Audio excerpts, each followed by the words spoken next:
standards and regulations as a very common type of policy instrument. These are kind of blunt instruments that the government specifies what kind of technology can be used where, what standards have to be applied. They're very specific, technology focused. This section is about a different category of regulation called market-based instruments. And these come from the notion that in the economy, in the marketplace, basically people's purchasing decisions or companies, activities depend on this balance between the desirability of something to buy something and the cost of the function. So the lower the cost, the higher the consumption. The higher the cost, the lower the consumption. So basically, market-based instruments are the government putting their finger on the scale, either across the economy as a whole or in one specific place, to change that balance, to correct market imperfections, or to encourage environmentally friendly behavior or discourage environmentally unfriendly behavior, or equally things like energy security, energy poverty, to address things like this.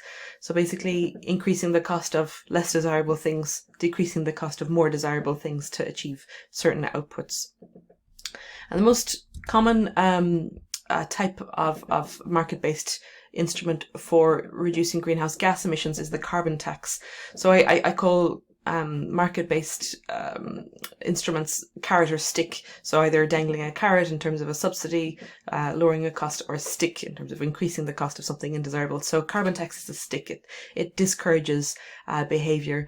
It follows the polluter pays principle. So basically it applies a cost in terms of euros per ton of carbon dioxide emitted where it's whoever is emitting that. And it's seen to correct this negative externality, whereas we saw a negative externality is this kind of global cost of carbon, which is kind of incurred by the climate or by society by you burning one ton. So it basically says you cause damage by burning a ton of carbon, therefore you pay what we consider that ton is worth, and it encourages you to move towards lower carbon alternatives, to be more efficient, to potentially use less energy in the first place. And carbon pricing or taxation, it's been endorsed by many, especially classical economists, as a very important tool in combating climate change in the most cost-effective manner, because the carbon tax, it's not an instrument that addresses just one particular sector, say your choice of heating fuel or your choice of vehicle. It permeates all the economy, and it sort of encourages the most efficient in terms of the most cost efficient or cost effective choices. So that's why it's broadly supported by economists as this efficient, cost efficient signal to the market. It's this hidden hand, this hidden finger on the scale in every time you make a decision, every time a company makes a decision about whether to put the heating on, what type of fuel to buy, whether, I buy a bale of peat briquettes or I buy a log. So if the briquettes are that much more expensive, I'm less likely to buy them. Similar with when you buy an EV or a diesel car and so on. In 2010, a carbon tax was introduced to Ireland originally. It applies to oil, to gas, solid fuels, coal and peat.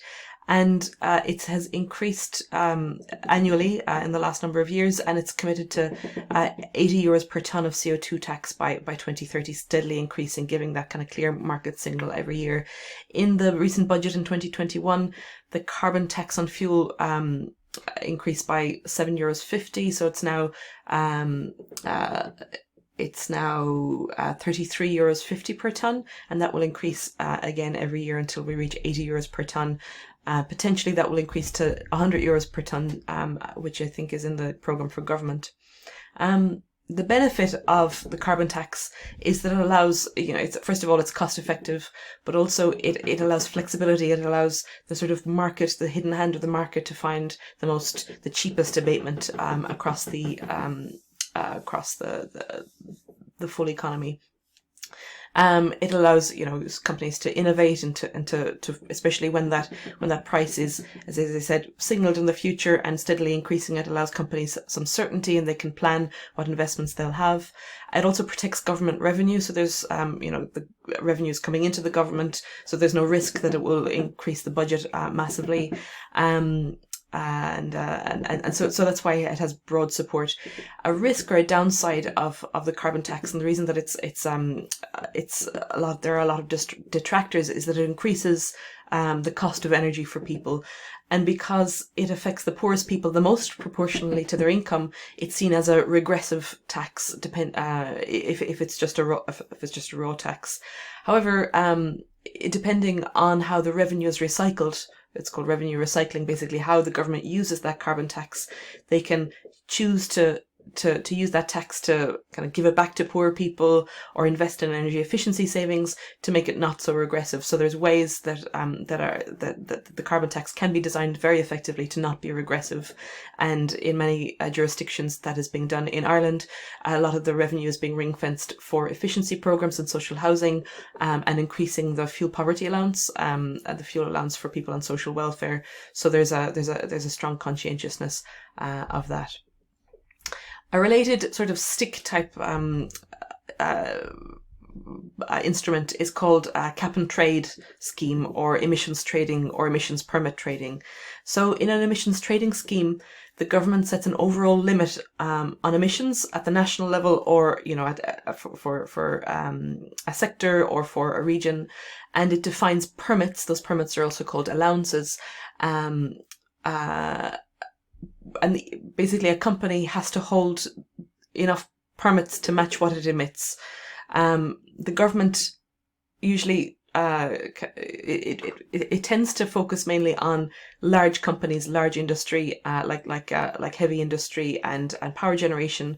And basically these companies have to hold the right amount of permits according to how much they emit. So a company can choose to keep its emissions the same, in which case it doesn't have to pay anything extra. It can reduce its emissions. It can say, well, I can find these emission savings, so I can basically have these permits, and then I can sell them on to someone who wants to increase their emissions.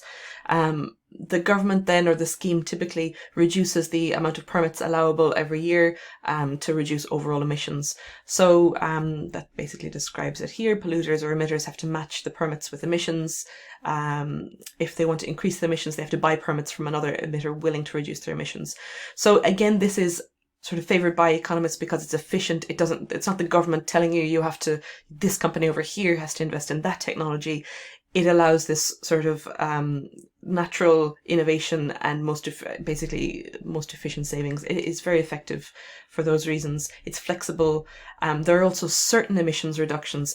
In contrast to the carbon tax, which I mentioned, for the carbon tax, there's a certain price, but uncertain emissions. There's an uncertain impact. We don't know how much emission savings there will be because of a future carbon tax, but we know what the price will be, which is good for companies and for people. But for the emissions trading scheme, there's certain emission reductions, but the uncertain permit price. So a company might not know what the permit price will be in the future. It's also only effective mainly for large industries. There's been no emissions trading scheme that has been done at sort of the national level, so that I personally have to do permits. And it works best for the large coverage. The larger the sort of the industry and the geographical coverage, the more effective it is, because it's probably much more, it's cheaper to sort of reduce emissions by 1 ton in China than it would be in Germany, for example, because of various economic reasons. So, ideally you'd have this global cap and trade scheme, but there's institutional barriers to setting that up. Thing about the carbon tax as well is it's very hard to agree across different countries about what the carbon tax should be. So there is no kind of international carbon price.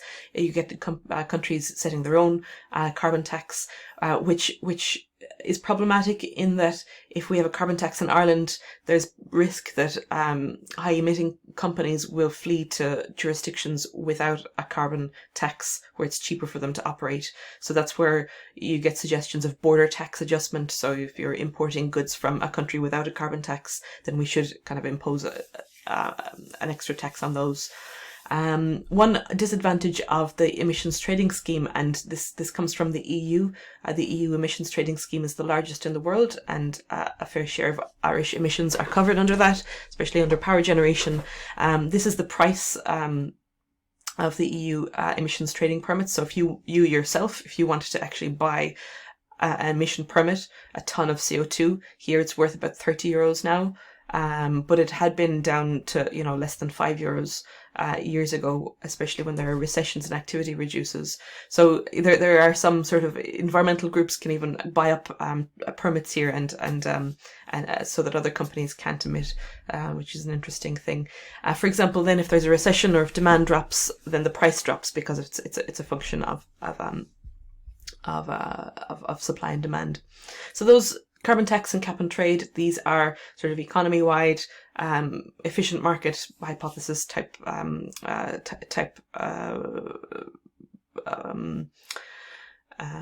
policies, and both of them are in use and enforced in Ireland.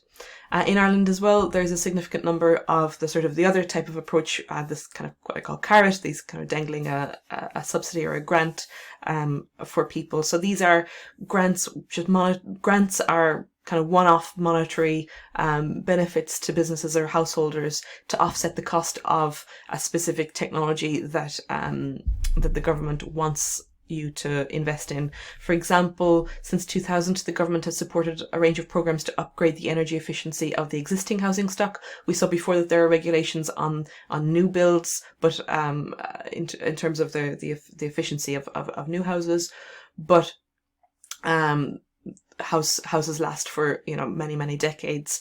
So we can't wait for sort of new houses to be built all the time, so we have to retrofit old houses. So there's many building retrofit grants available.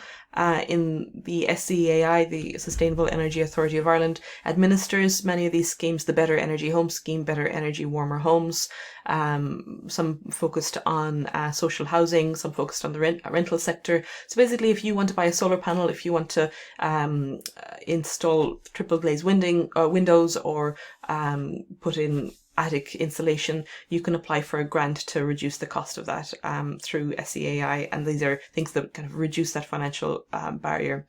The second kind of class of that is that there are EV grants and tax rebates. So if you want to buy an EV, you can have a purchase grant of up to €5,000 towards a new battery electric vehicle.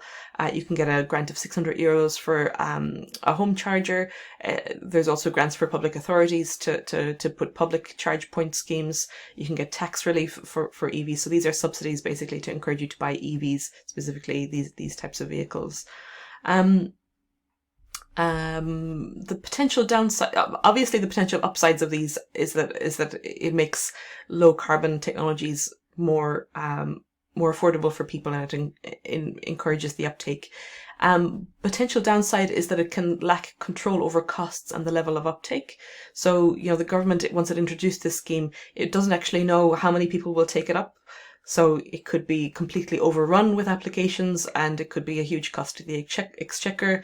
It also requires governments to choose winners to say this is the type of technology that you can invest in. So it reduces the flexibility and the innovation that can come from this, and it can also be economically costly to the exchequer.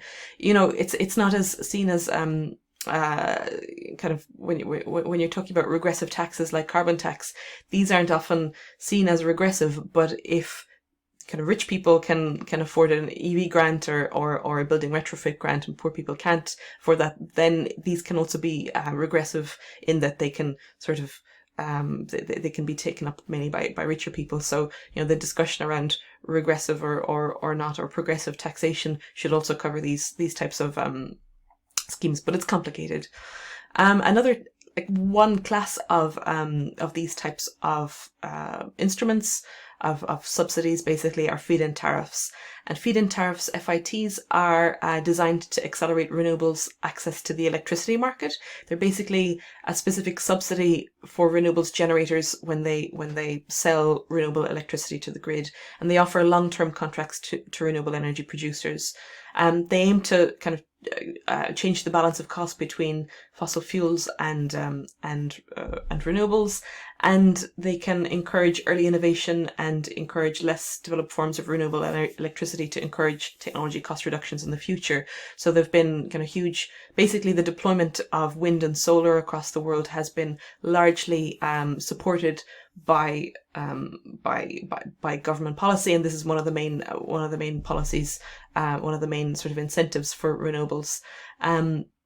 The downside of this is that it can increase the electricity bills, because the feed-in tariff or the subsidy has to be met by by the exchequer. So it's paid by usually a surcharge in your electricity bill. In Ireland, for example, the PSO levy is something that's charged to all electricity consumers, the public service obligation, and that supports the renewable energy feed-in tariff, the refit scheme, in Ireland, and that's been in place since 2001. Interestingly, the PSO levy in Ireland also is something that has supported peat generation. So electricity generation from peat would not be economic, but it has been sort of deemed as important for security of supply and for employment in certain areas. So, you know, as well as subsidizing kind of low carbon emitting things, there's across the world huge subsidies for fossil fuels as well, and I suppose removing fossil fuel subsidies is another type of environmental kind of scheme. So in Ireland, as I said, the refit scheme, the renewable energy feed-in tariff, has been designed to ensure that we meet our goal of 40% of electricity coming from renewables by this year, and we seem to be on track for that, which is brilliant. And they provide this certainty to renewable electricity generators by giving them this minimum price that they will be paid for electricity over a 15-year period. So the Department of Environment, Climate and Communication, DEC, is developing a new scheme for renewable electricity. That's the Renewable Electricity Support Scheme, which will kind of further those aims. The downsides of this feed-in tariff, again, are cost and control. So more players can enter the market than predicted, leading to spiraling costs and building more than expected. So it's good for the climate, but bad for the budget if that happens. And that has happened. A similar type of scheme for renewable heat, and just to give you a sort of an insight into what happens when these types of subsidies are poorly designed. And you might have heard of the Cash for Rash scandal in Northern Ireland, which brought down the government in I think it was in 2017. Could be wrong here, but basically there was caused the collapse of a government in the Northern Irish executive over this, because basically there was a new policy introduced in Northern Ireland in 2012, which paid applicants a subsidy to use renewable energy for heating in commercial and industrial buildings. Basically, it was a subsidy available to non-residential consumers to use renewable heat, but there were no cost controls. There was and the economics were poorly designed. There was no control limiting the number of people who could apply for that. So the subsidy was actually greater than the cost of fuel. So, you know, I could basically buy a load of ash or wood pellets, you know, heat my, I don't know, chicken house or my pig house or my, you know, factory to 30 degrees in the middle of winter, burn all that and make a bigger profit from the subsidy than the cost of the fuel itself. So basically, because there were no cost controls, people realized that they could game this, particularly well-connected people who seemed to be connected to the decision makers, which was highly suspicious, and it cost the public purse around £500 million. And obviously, if people were just burning, you know, wood, not displacing fossil fuels, then it had very little climate benefit. So that's kind of a dangerous story of how a subsidy can be poorly designed. Now, another type of market-based instrument is an auction. Here's an auction for renewables, and these are increasingly used instead of feed-in tariffs. They can also be called demand auctions or procurement auctions, and these are where governments issue a call for tenders to install certain capacity of renewable energy-based electricity. So project developers participate in this auction and they say, well, bang, I can provide renewable electricity for, 7 cents a kilowatt hour. Well, I can provide it for 6 cents a kilowatt hour. And the government chooses which developer based on not only the price, but other sort of other criteria that the scheme can choose. For example, employment or the type of renewable energy. So the government might, for example, want to encourage a certain type of renewable energy, like, I don't know, in the case of Ireland, marine. The advantages there are that it's a guaranteed purchase at fixed price. It gives the developer guaranteed access to the grid, again, just like the feed-in tariff, but it has it gives the government certainty on what the price will be, what the uptake will be, and on the deployment will be. So it gives much more control to the government. And these have increasingly been used since 2016. They also develop, or basically they find the natural competitive price of renewable electricity. And renewable auctions have been used across the world, and in many cases the price has come way, way down, and in many cases are competitive with fossil fuels, which is exactly what we want. So many of these, basically the deployment of renewable electricity, the costs of renewables have come down, and this has been supported by policies, by feed-in tariffs, by auctions, by subsidies and grants, which have encouraged innovation, which have encouraged deployment, and that sort of economies of scale have brought the cost down. So this is how a government can kind of reach these low carbon targets. In the next section, we'll talk about just a few different types of ways that government can influence the energy sector, or what its role is. And then finally, we'll talk about